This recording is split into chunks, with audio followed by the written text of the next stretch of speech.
23 जुलाई सन 2011 south Tehran की बाने Hashim street पर दो बाइक सवार जैकेटों के अंदर ऑटोमेटिक असॉल्ट राइफल लिए तेजी से आगे बढ़ रहे हैं। उनका निशाना है 35 वर्षीय भौतिक विज्ञानी डॉक्टर दुरूज रिजी नजद। टारगेट को सामने देखते ही दोनों शख्स गोलियों की बौछार कर देते हैं और पलक झपकते ही गायब हो जाते हैं।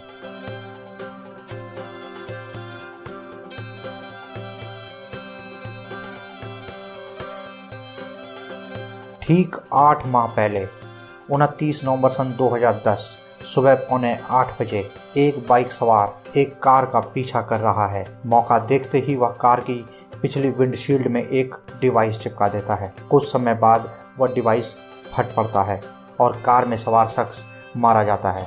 मरने वाला शख्स है 44 वर्षीय भौतिक विज्ञानी डॉक्टर मजीद शहरियारी। ठीक उसी समय एक और बाइक सवार साउथ तेहरान की अताशी स्ट्रीट पर डॉक्टर फिरतून अब्बासी दवानी की पीगट 206 कार के साथ भी वही करता है, लेकिन खुशकिस्मती से दवानी उस बम विस्फोट में मात्र घायल होते हैं। बाद में ईरान के राष्ट्रपति अहमदीनेजाद उन्हें ईरान का उपराष्ट्रपति बना देते हैं।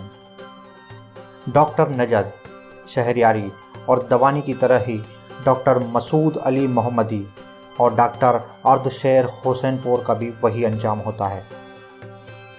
आखिर ईरान में होने वाली अंत्येष्टियों का जिम्मेदार कौन है और इन हत्याओं के पीछे का मकसद क्या है? इन सभी घटनाओं में जो एक समानता है वह यह है कि ये सभी शख्स ईरान के प्रतिष्ठित भौतिक विज्ञानी हैं। आखिर किसी भौतिक विज्ञानी को कोई क्यों मारना चाहेगा?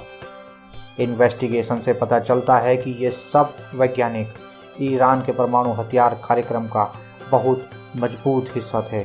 इसी तरह की कुछ घटनाएं 80 के दशक में इराक में देखने को मिली थी, जब एक के बाद एक 3 ईरानी भौतिक वैज्ञानिक सिलसिलेवार हमलों में मारे गए थे और इसकी वजह से इराक का ओसिराक परमाणु भट्टी का काम पूरी तरह से ठप पड़ गया था।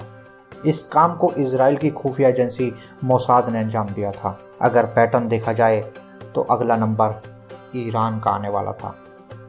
लंदन के डेली टेलीग्राफ के मुताबिक मोसाद ने भेदियों, डबल एजेंटों, हत्यारे दस्तों, दुश्मन के मुल्क में विध्वंसक कार्यवाही को अंजाम देने वालों और फ्रंट कंपनियों की एक समूची हमलावर फौज तैयार कर रखी थी और साल दर साल उसका इस्तेमाल ईरान के परमाणु अस्त्र कार्यक्रम के खिलाफ गुप्त अभियानों में भी किया था।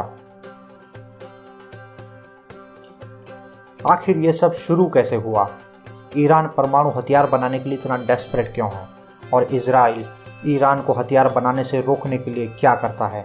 आइए जानते हैं इस एपिसोड में। नमस्कार, मेरा नाम है मोहित और आज मैं लेकर आया हूँ एक नया एपिसोड जो जासूसी दुनिया की एक खतरनाक गुप्त लड़ाई की कहानी है।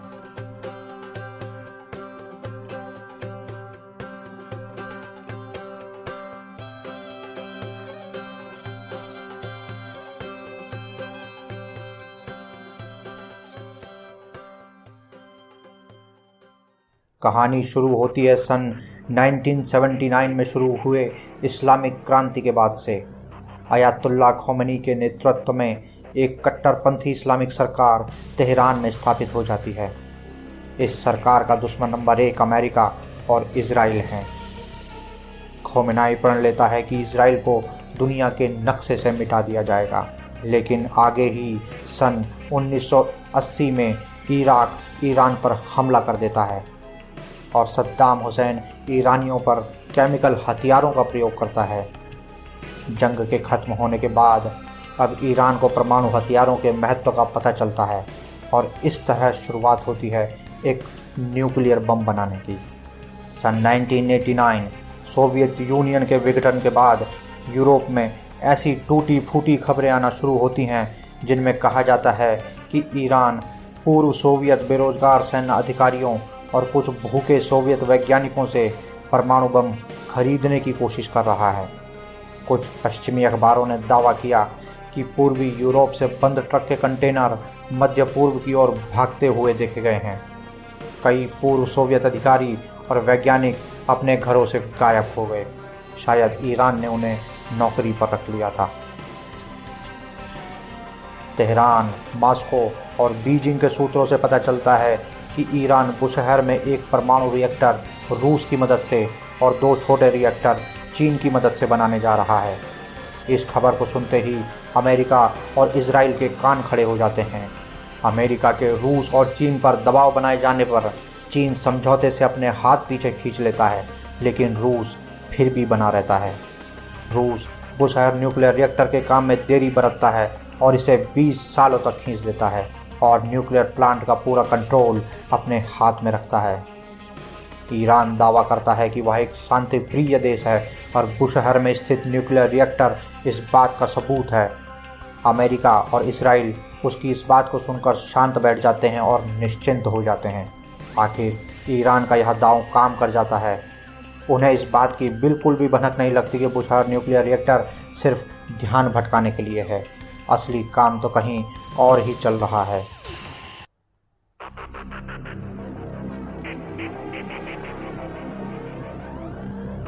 सन 1987 की एक शाम एक धूल भरे कमरे में 8 लोग मिलते हैं, जिनमें 3 ईरानी, 2 पाकिस्तानी और 2 यूरोपीय होते हैं जो ईरान के लिए काम कर रहे थे।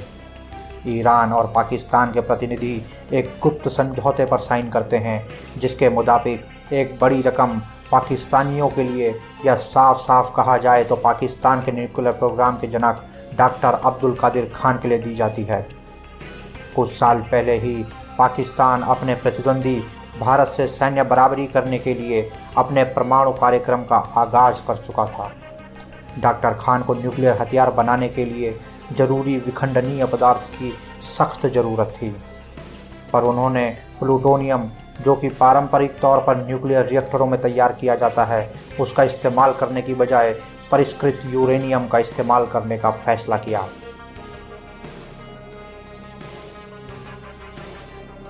खदानों से निकाले गए कच्चे यूरेनियम में परमाणु हथियारों के उत्पादन के लिए बेहद महत्व रखने वाले यूरेनियम 235 की महज 1% मात्रा होती है और 99% यूरेनियम 238 होता है, जो कि अनुपयोगी होता है।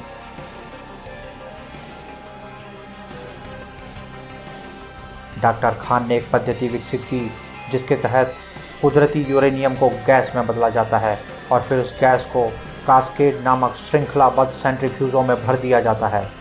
ये सेंट्रीफ्यूज यूरेनियम गैस को 1 मिनट में 1 लाख घुमावों की असाधारण रफ्तार से मतकर हल्के यूरेनियम 235 को भारी यूरेनियम 238 से अलग कर देते हैं और इस तरह इस प्रक्रिया को हजारों बार दोहराकर ये सेंट्रीफ्यूज परिष्कृत यूरेनियम 235 का उत्पादन करते हैं।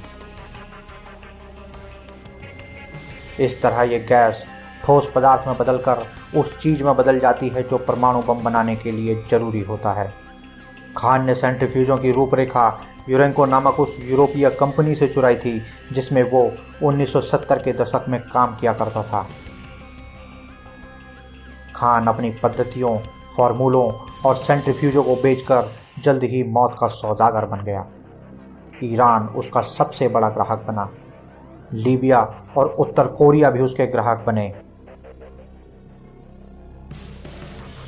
ईरानियों ने दूसरी जगहों से भी सेंट्रीफ्यूज खरीदे और फिर उन्हें खुद बनाना सीख लिया। बहुत बड़ी मात्रा में यूरेनियम, सेंट्रीफ्यूज, इलेक्ट्रॉनिक सामग्री और स्पेयर पार्ट्स की शिपमेंट जब तब ईरान में आने लगी। ईरानी वैज्ञानिक पाकिस्तान गए और पाकिस्तानी वैज्ञानिक ईरान आए और किसी को कानो कान खबर तक ना हुई। ईरान ने सावधानी बरतते हुए किसी एक ही प्रक्रिया के भरोसे बैठे रहने की बजाय विभिन्न संभावनाओं पर काम किया। उन्होंने अपनी परमाणु योजना को अपने समूचे मुल्क में सैन्य अड्डों, गुप्त प्रयोगशालाओं और दूर दराज इमारतों में फैला दिया। कुछ कारखाने जमीन के अंदर बनाए गए और उन्हें सतह से सतह पर मार करने वाली मिसाइलों से सुरक्षित किया गया। एक संयंत्र इस्फहान में खड़ा किया गया, एक अराक में और सबसे महत्वपूर्ण सेंट्रीफ्यूज कारखाना नतांज में और चौथा कारखाना पवित्र शहर कोम में स्थापित किया गया।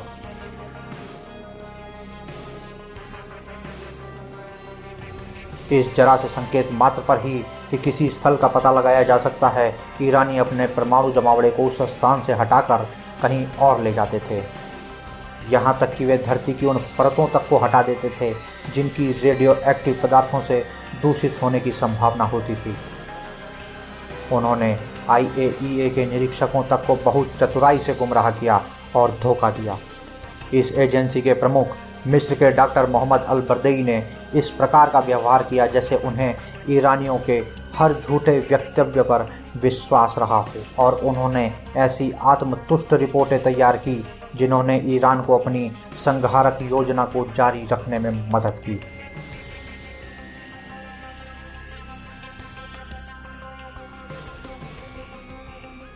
एक जून सन 1998 को अमेरिकी अधिकारियों को ईरान के कामों की वास्तविक गंभीरता का पता चलता है।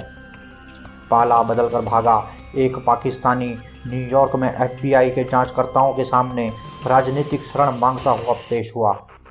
उसने अपना नाम इफ्तिकार खान चौधरी बताया और ईरान तथा पाकिस्तान के बीच संपूर्ण गुप्त सहयोग की जानकारी दी। उसने डॉक्टर खान का भंडाफोड़ किया और उस बैठक का वर्णन किया जिसमें वह शामिल रहा था, और उन पाकिस्तानी विशेषज्ञों के नाम बताए जिन्होंने ईरानी परियोजना में हिस्सा लिया था।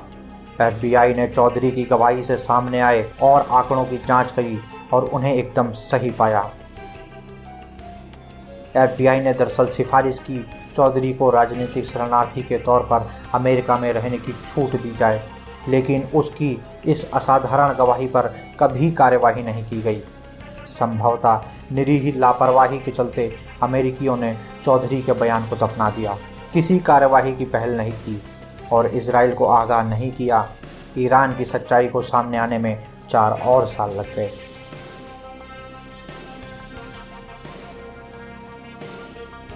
अचानक सन 2002 में ईरान के असंतुष्टों के भूमिगत संगठन मुजाहिदीन अल खल्क यानी MEK ने ग्लोबल मीडिया के सामने अराक और नतांज के 2 परमाणु कारखानों की मौजूदगी की जानकारी पेश की।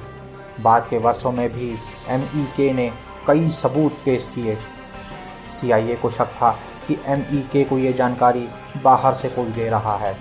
दरअसल ये इजराइल का एक चौकन्ना एजेंट था जिसने रेगिस्तान के दूर दराज हिस्से नतांज में सेंट्रीफ्यूजों के विशाल जमावड़े का पता लगाया था।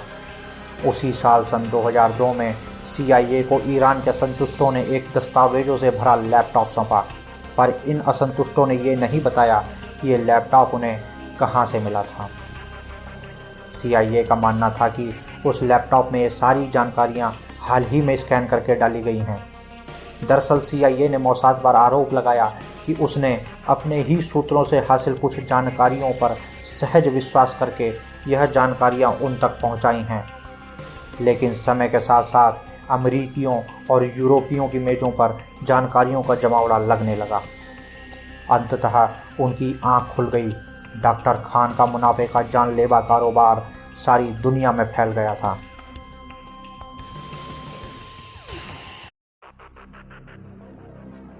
अंततः 4 जनवरी सन 2004 को डॉक्टर खान रोते हुए पाकिस्तानी टेलीविज़न पर आए और उन्होंने कबूल किया कि वाकई में उन्होंने लीबिया, उत्तर कोरिया और ईरान को तकनीकी जानकारी, विशेषज्ञता और सेंट्रीफ्यूज बेचकर करोड़ों की कमाई की थी।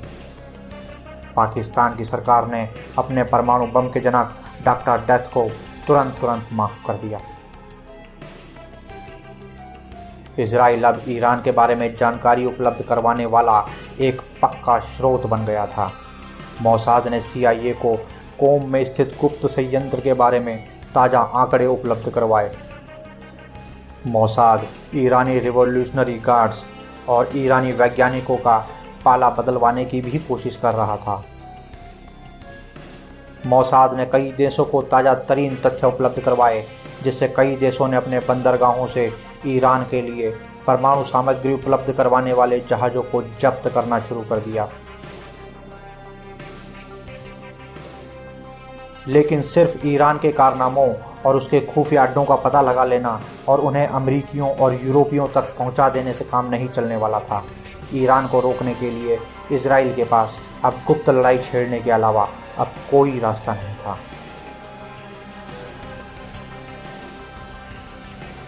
लड़ाई की शुरुआत 2005 में होती है। खबर आती है कि किसी अज्ञात विमान से मिसाइल मारकर डायलम स्थित न्यूक्लियर फैसिलिटी को उड़ा दिया गया है और उसी महीने एक गैस पाइपलाइन जो कि रूस द्वारा बनाए गए बुशहर न्यूक्लियर रिएक्टर पर सप्लाई हो रही थी उसमें विस्फोट हो जाता है। सन 2006 एक ईरानी मिलिट्री कार्गो प्लेन एक अपार्टमेंट बिल्डिंग से जा टकराता है जिसमें सवार सभी 90 पैसेंजर मारे जाते हैं। उस प्लेन में ज़्यादातर रिवॉल्यूशनरी गार्ड्स के लोग और कुछ प्रो ईरानी पत्रकार होते हैं।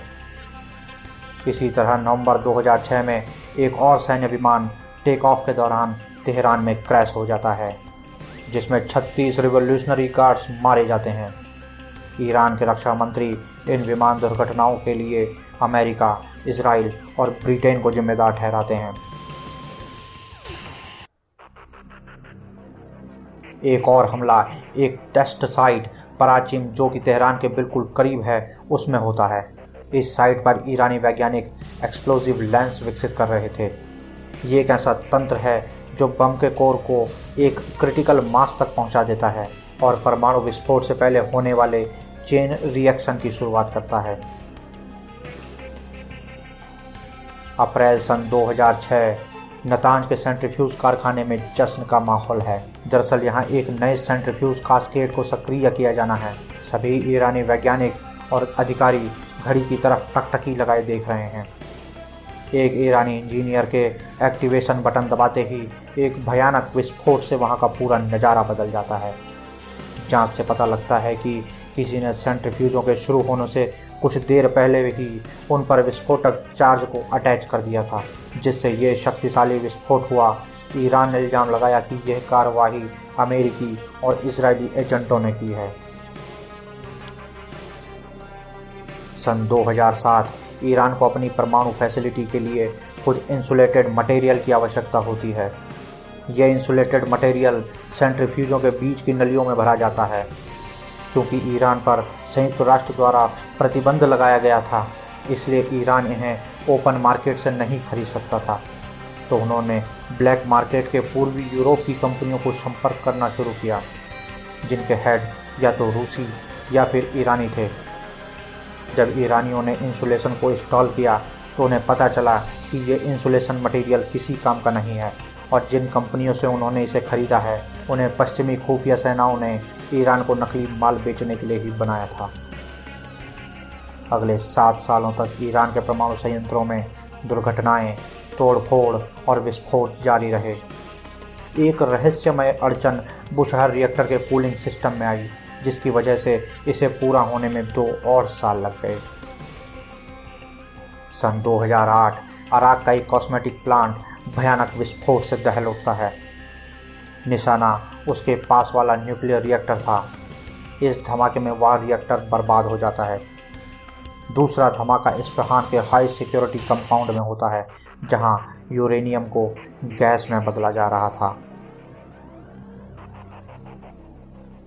सन 2008 में और सन 2010 में न्यूयॉर्क टाइम्स ने खुलासा किया कि स्विट्जरलैंड के इंजीनियरों के टिनर्स नामक एक परिवार ने लीबिया और ईरान की परमाणु योजना का भंडाफोड़ करने में CIA की मदद की थी और इसके लिए उन्हें इस एजेंसी ने $1 करोड़ का भुगतान किया था। स्विस अधिकारियों के द्वारा उन पर न्यूक्लियर मटेरियल के अवैध कारोबार के सिलसिले में लगाए जाने वाले अभियोग से बचाव करने में भी CIA ने उनकी मदद की थी। पिता फ्रेडरिक टिनर और उसके 2 बेटों ओस और मार्को ने ईरान की नतांज फैसिलिटी के लिए बिजली आपूर्ति के लिए एक ऐसी खोटी मशीन बेची थी जिसने 50 सेंट्रीफ्यूजों को तबाह कर दिया था। टिनर्स परिवार ने जर्मनी की फाइफर वैक्यूम कंपनी से कुछ प्रेशर पंप्स खरीदे और न्यू मैक्सिको में उनमें जोड़ तोड़ की और उन्हें ईरानियों को बेच दिया। इतने सारे हमले झेलने के बावजूद ईरान अपना परमाणु कार्यक्रम जारी रखे हुए था। 2005 से 2008 के बीच एक नया संयंत्र कोम में लगाया जाता है। उनका प्लान इस फैसिलिटी में 3000 से ज़्यादा सेंट्रीफ्यूज लगाने का था। बाद में ईरान को इस बात की भनक लग जाती है कि अमेरिका और ब्रिटेन को उसके इस संयंत्र का पता चल गया है। इससे पहले कि वे देश कुछ कर पाएं, ईरान खुद ही परमाणु संयंत्र का खुलासा वर्ल्ड मीडिया में कर देता है। अक्टूबर सन 2010 एक सिलसिलेवार बम धमाकों में ईरान के 18 तकनीशियन मारे जाते हैं जो जगरोस पहाड़ियों में स्थित एक प्लांट में शहाब मिसाइल को असेंबल कर रहे थे।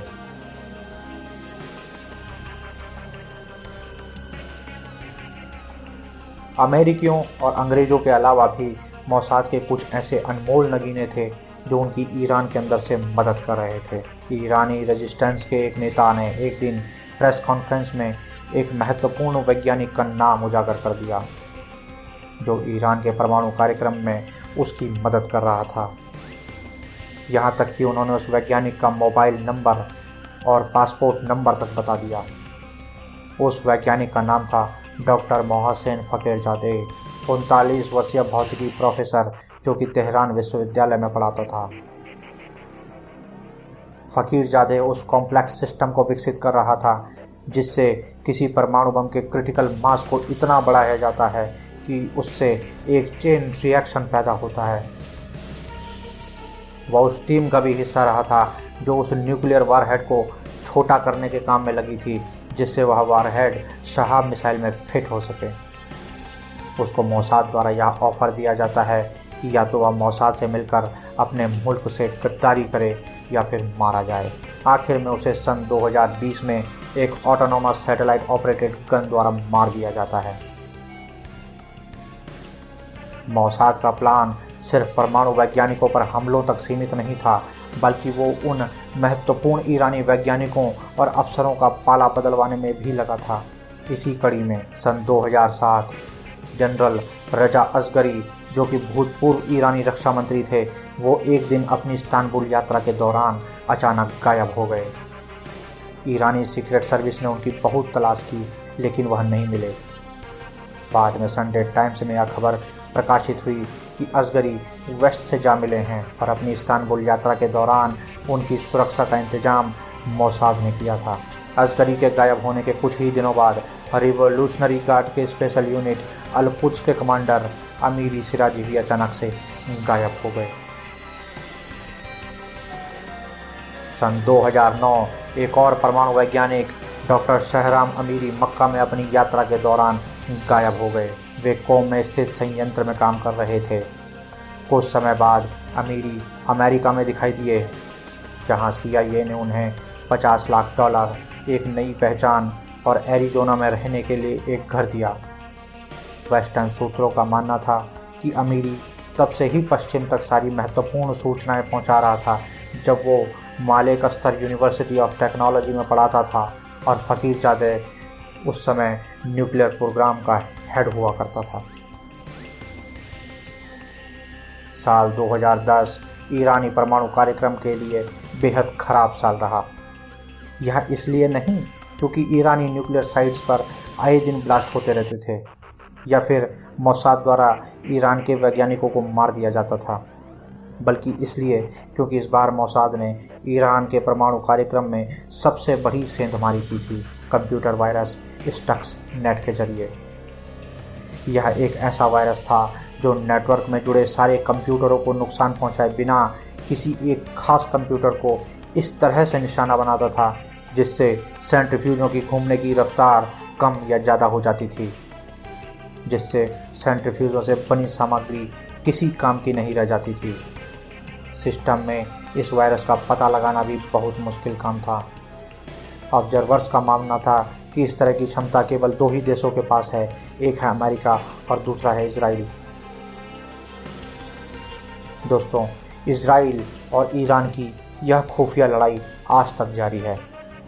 पिछले कई सालों से इजराइल ईरान के परमाणु हथियार कार्यक्रम में बाधा डालता आया है, जिसकी वजह से ईरान आज तक परमाणु ताकत नहीं बन पाया। आखिरकार सन 2011 में रिटायर होते हुए मोसाद के उस वक्त के प्रमुख ने कहा था कि ईरान का परमाणु कार्यक्रम कम से कम 4 वर्षों के लिए लटका दिया गया है और ईरान को रोकने के लिए यह काम लगातार जारी रहना चाहिए।